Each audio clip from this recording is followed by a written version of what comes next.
Onore al merito a Verona, alla Fiera di Verona, alle istituzioni locali e regionali che hanno creduto in qualche anno fa in questa fiera che parla di trasporti, parla di merci, di autotrasporto, di logistica. Penso all'alta velocità che riguarda Verona, penso alla logistica e al quadrante veronese, penso ai lavori che vanno avanti sul Brennero, penso all'infrazione che conto venga portata avanti da parte della Corte di Giustizia europea nei confronti dell'Austria che blocca i tir italiani ed europei al Brennero causando code, problemi, inquinamento, caos e concorrenza sleale alle imprese venete e italiane. Quindi diciamo che rispetto all'anno scorso, nonostante le guerre, nonostante i pirati nel Mar Rosso, nonostante l'aumento dei prezzi, c'è un Veneto più forte, un'Italia più forte, stiamo crescendo di più della Francia e della Germania. Quindi...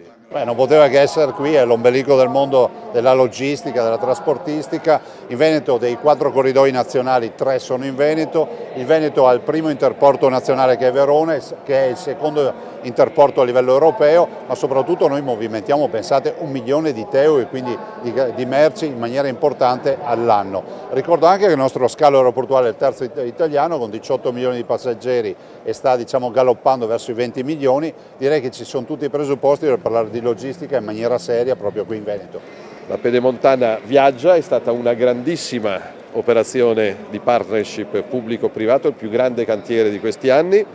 Il Ministero è al fianco della Regione Veneto per sostenere e accompagnare la crescita di questa infrastruttura che è stata fondamentale per 2 territori come il Trevigiano e il Vicentino, che sono fra i più produttivi non d'Italia ma d'Europa. Io spero proprio di sì che ci sia collegamento con la 4 in direzione Venezia e in direzione Milano.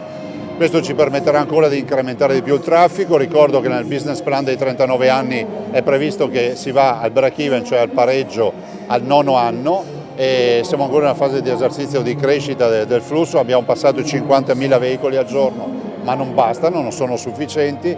Ricordo anche che la programmazione di questa strada ci permette già oggi di dire una cosa: metà tempo di percorrenza a parità di obiettivo di destinazione, minore emissioni in atmosfera, più sicurezza stradale, minor consumi. È in scadenza l'ultimatum dell'Austria sul Brennero.